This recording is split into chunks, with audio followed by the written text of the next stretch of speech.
هذه على يسار ماجد ناصر المتخصص في قروه، كره ملعوبه ركنيه حاضره سيف جول.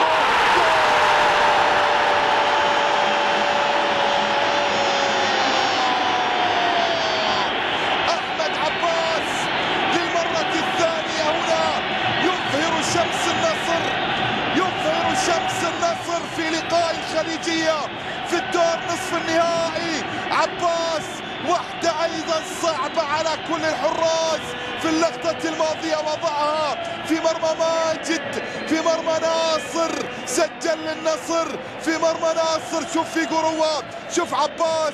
كرة القدم إذا حبتك حبتك، كرة القدم إذا حبتك خلاص ما في شيء يوقف.